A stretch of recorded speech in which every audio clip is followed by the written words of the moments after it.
दादा यानंतर समाजसेवक सन्माननीय सचिन घायवळ सर टाळ्यांच्या गजरामध्ये स्वागत करूया।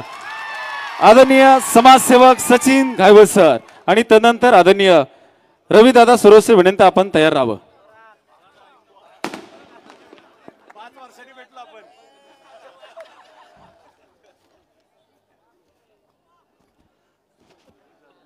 हॅलो, व्यासपीठावरील सर्वच मान्यवर व्यक्ती तसेच आदरणीय राम शिंदे साहेब, नरेंद्र पाटील साहेब आणि 5 वर्षांनी मी ज्यांना भेटलो म्हणजे माझे गुरुच म्हणायला लागतील राजकारणातले, पाशा पटेल सर यांचं कर्जत जामखेडमध्ये मी सहर्ष स्वागत करतो। काय बोलायचं, कुठला मुद्दा घ्यायचा याच्यावर सुरुवात करणार आहे। पहिली मी प्रथमतः विकासावर अजिबात बोलणार नाही, सगळा विकास शिंदे साहेबांनी केलेला आहे, सगळ्या वक्त्यांनी सांगितलंय। दुसरी गोष्ट, मी ज्यावेळेस बिनविरोध ग्रामपंचायती काढून दिल्या त्यावेळेस त्याने सांगितलं होतं प्रत्येक गावाला 25-25 लाख रुपये देतो। 5 वर्षामध्ये अजूनही 1 रुपया कुठल्याच ग्रामपंचायतीला आलेला नाही। मी ठरवलं होतं कर्जत जामखेडची जनता ही स्वाभिमानी आहे, आपली जनता आहे। विरोधकांकडे जे पुढारी वगैरे आहेत त्यांच्यावर बोलायचं नाही, पण काल एक जण वक्तव्य केलं एकाने, त्याला मी सांगणार आहे, अहो भाऊ कमीत कमी स्वतःची गायछाप तरी स्वतःची खा, कार्यकर्त्यांकडून घेऊन खाऊ नका। आणि गायछाप खाओ तुम्ही कार्यकर्त्यांची, पण बिचाऱ्या शिंदे साहेबांवर टीका करू नका। का सांगतो, मी साक्षीला आहे, मी काढायला नव्हतं पाहिजे मला, पण तो बोलला म्हणून मी बोलतोय। त्यांना वाटतं की आम्ही बोलू शकत नाही, हे दबाव आहेत, दबावामध्ये आहेत वगैरे, पण भाऊ ज्यावेळेस 1 कोटी रुपये घेऊन शिंदे साहेबाच्या दारात गेला होता तुम्ही, पाठ मी होतो, जावयाची बदली करायची होती, जावयाला आमच्या पुण्यामध्ये आणायचं होतं, जावयाला चांगल्या ठिकाणी नगरमधून पुण्यामध्ये साखर संकुलला अभ्यास आहे ना राव। त्यावेळेस साहेबांना तुम्ही भेटलात, अंधारातून भेटलात का पाठ भेटलात, मी होतो तिथं, बघा अंधार होता का उजेड होता, पण ते पैसे द्यायला गेलात म्हणले साहेब माझी तेवढ्या जावायची बदली करून द्यावं। साहेब म्हणले ठीक आहे, एक 10-10:30 11ला ऑफिस उघडलं की मी बदली काम करून देतो। तर ते जे पैसे द्यायला आणले होते का त्यांनी शिंदे साहेबांना, साहेबांनी त्याला चक्क नकार दिला, फुकट काम करून दिले त्याचं। आणि त्यांनी ते 1 कोटी रुपये, त्याला सांगा 1 कोटी रुपये कुठं नेले, कसे नेले, जावायला परत दिले का, नाही दिले। अरे तू एवढा तंबाखू चोर आहे, कशाला बोलायला होतं बाळा। मी अजूनही सांगतो, मी तुम्हाला कर्जत जामखेड मधली जनता कोणी असू दे विरोध पार्टी मधली, मी त्यांच्यावर एक शब्दही बोलणार नाही, पण तुम्ही जर माझ्यावर बोललात, माझ्या मित्रांवर, माझ्या नातेवाईकांवर, मी परफेक्ट तुमचा कार्यक्रम भाषणातूनच लावणार।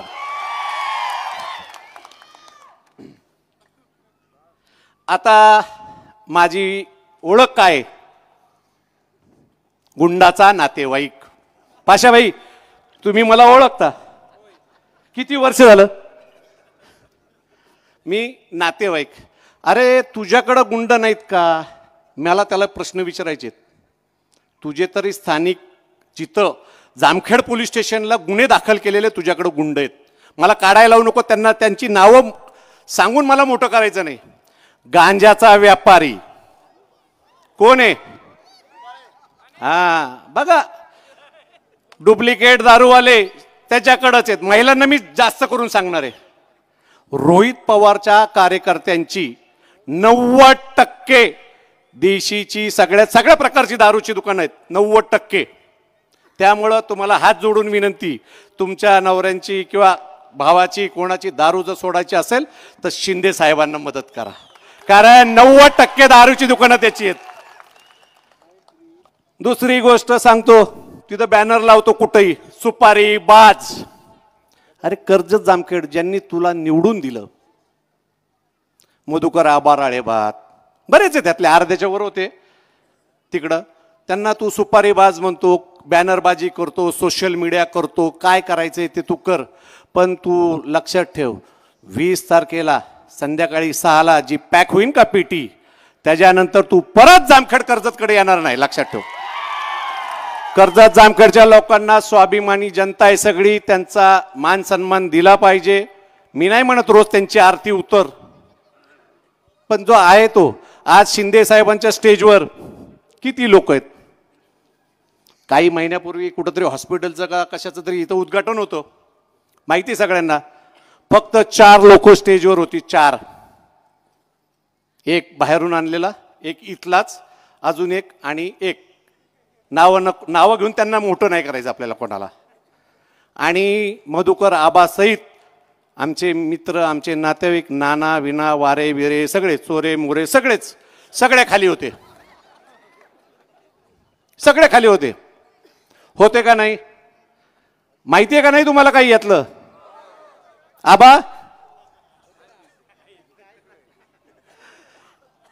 तर तो मान सन्मान देत नाही, त्याची बसायची स्टाईल बघा. आता सुद्धा कार्यक्रम चालू झाला, कार्यक्रम चालू असताना शिंदे साहेब पाशाबाई आल्यानंतर उठून त्यांचं स्वागताला पुढे गेले, पण त्याचा अख्खा कार्यक्रम बघा आत्ताचे सुद्धा, तो एका मांडीवर बसतो, एक वाकडं करतो आणि नाही, खरंच आहे, नॅचरल आहे, बघा तुम्ही. तो उठत सुद्धा नाही. त्याच्या बॅनरवर किंवा सोशल मीडियावर त्यांच्या प्रदेश अध्यक्षाचा फोटो नाही, तो सगळीकडे स्वतःचाच फोटो लावतो. पदाधिकारी 10-15 कोण असेल त्यांचे, कोणावरच लावत नाही तो फोटो. का लावत नाही? ह्याला वाटतं मी म्हणजे पवारांचा नातू, म्हणजे आता काय ते चमच्या बिमच्या जुन्या गोष्टी झाल्यात, ह्याला सांगतो, ह्याला काय म्हणायचं ते शेवटी सांगतो मी तुम्हाला. आता गायरानाचा विषय झाला, मी गायरानाचा विषय घेणार होतो. दौंडवाडी राहू द्या, तरडगाव राहू द्या, वाकीचे सरपंच आहेत इथं, त्यांच्या पण गायरानाची मोजणी झालेली आहे. हा फक्त इथं जमिनी हडपायला आणि कर्जत जामखेडच्या जनतेला गुलाम बनवायला आलेला आहे.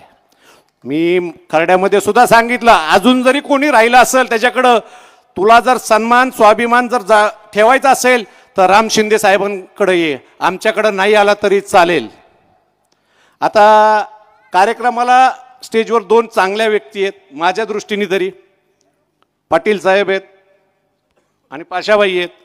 त्याच्या कार्यक्रमाला कोण कोण आलं होतं, त्यांनी जामखेड कर्जतमध्ये कोण कोण आणले होते ती नावं वाचतो मी. बघा, चांगले चांगले नामांकित पुढारी आणले होते. नाव आहेत माझ्याकडे, जरा नाव आहेत म्हणून वाचावं लागतात.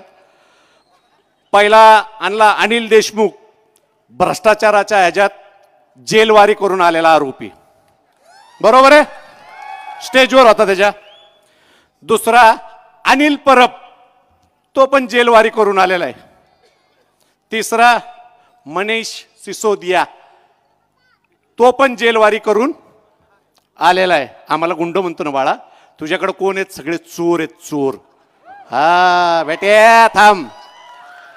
नंतर एक आणलं होतं नाच, काल व्हिडिओ व्हायरल झाले असेल भाषणाच्या वेळेस, झाली ना व्हिडिओ व्हायरल. हा तो आणला होता, पण तो म्हणला माझं हेलिकॉप्टरच निघालं नाही, कुणीतरी अडकवलं काहीतरी, तो सुद्धा जेलवारी करून आला होता. हा तो सुद्धा जेलवारी करून आला होता. मग हा त्याला माहित होतं की इथलं सीट पडणार आहे. तो काय करतो माहिती का, साजूक तुपाकडेच लक्ष देतो, डालड्याकडे लक्ष देत नाही. तर त्यामुळे त्याची तब्येत चांगली. मला मोठ्या नेत्यांवर नाही बोलायचं, मला फक्त रोहित पवारवरच बोलायचं. जामखेड कर्जतच्या ह्याच्यावर कोणावरही बोलायचं नाही. आता सगळे चोर, सगळे जेलवारी करणारी लोक तो स्टेजवर आणून बसवतो आणि आपल्या स्वाभिमानी जनतेला खाली बसवतो. स्वाभिमानी जनता, पुढारी, नेते बिते ह्यांना खाली बसवतो.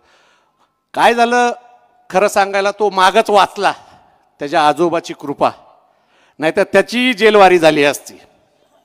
फक्त आजोबाची कृपा आहे म्हणून वाचला. आणि हात जोडून विनंती करतो, मागच्या वेळेस आमच्याकडून चूक झाली होती, मी प्रत्येक सभेमध्ये सांगितलेलं आहे, झाली होती आमच्याकडून चूक. आम्हीच आणला होता, आम्हीच पळत होतो, सगळं आम्हीच केलं. पण यावेळेस हात जोडून विनंती करतो की एवढ्याच वेळेस द्यायचं शिंदे साहेबांना निवडून. कारण हा म्हणजे बोलायला शब्दच नाही, म्हणजे किती माझं तोंड खराब होईल, एवढ्या खालच्या दर्जाचा आहे माणूस हा. आणि जेवढे चोर आणले होते ना, हा पण चोरच आहे, हा फक्त जमिनी हडपतो, लक्षात घ्या. आणि पत्रकारांना एक नम्र विनंती, आज थोड्या बातम्या शिंदे साहेबांच्या पण लावत जा. सगळ्याच एका साईडला बातम्या लावू नका, तो जाणार आहे, त्यामुळे तुमचं काय नंतर शिंदे साहेबच आहेत, लक्षात घ्या. अजून बोलायचंय, खूप खूप वक्ते आहेत, पण परत एकदा सांगतो, हे आलेलं हा आलाय ना, ह्याला पाठवून द्या. हा जर एकदा बसला ना बोकांडी, तर ही छोटी छोटी मुलं आहेत ना, जोपर्यंत ह्यांची लग्न, आता तर लग्न होणारच नाहीये जास्त, पण छोट्या छोट्या मुलांची जोपर्यंत लग्न होणार नाहीत तोपर्यंत तो इथंच बसलेला असणार आहे. एवढ्याच वेळेस सगळ्या माऊलींना विनंती आहे माझी की काही जरी कुणी बुलवाबुलवी केली, बचत गट केला, तुम्हाला कर्ज देतो, हे देतो, ते देतो, हात जोडून सांगतो, त्या बचत गटाच्या नादी लागू नका. बचत गटात तुमचं घर बुडलं जाईल. ते काय फुकट देत नाहीत, व्याज घेतात, आणि ती सगळी योजना शासनाची. आणि आईसाहेब म्हणतात आम्ही आणली. अरे तुम्ही सगळंच आणता, तर मग बाकीचे काय करतात? काय करतात सांगा बरं. आता तुम्ही सगळं, रस्ता आम्ही केला, पाणी आम्ही आणलं, एवढं सांगतो. ह्यांच्या नादी लागू नका. आम्ही नादी लागून बघितलं, ही दुसऱ्याला मोठी होऊन देत नाही. मी काय इथं मोठा व्हायला आलेलो नाही, मला चांगली नोकरी आहे, पगार पण चांगला आहे. पण फक्त मागच्या वेळेस आमच्याकडून शिंदे साहेबांबद्दल चूक झाली होती, त्याची परतफेड करायला मी महिनाभर सुट्टी टाकून आलेलो आहे. 20 तारखेला कमळाचं बटन, काही करा, बाकीच्यांनी ग्रुपनी फिरा, कसंही फिरा. साहेब अजून सांगतो, 2 दिवसामध्ये तुम्हाला परत कधी भविष्यामध्ये सभा घ्यायची झाली तर हे स्टेज इथपर्यंत नाही लागणार, तर तुम्हाला पदाधिकाऱ्यांसाठी पुढपर्यंत स्टेज लागणार आहे. त्यामुळं तुम्ही परत त्याच्या नादी लागू नका. शामीर भाईंनी सांगितलं काय ते, महेश भाऊंनी सांगितलं. माझी परत एकदा हात जोडून एवढ्या वेळेस शिंदे साहेबांचं कमळाचं 2 नंबरचं बटन दाबायचं म्हणजे दाबायचं. धन्यवाद. धन्यवाद सर. आदरणीय रविदादा सुरवसे विनंती आपलं मनोगत व्यक्त करावं. त्यानंतर माजी सभापती सन्मान डॉक्टर भगवानदादा मुरुमकर अगदी थोडक्यामध्ये आपलं विचार व्यक्त करावे.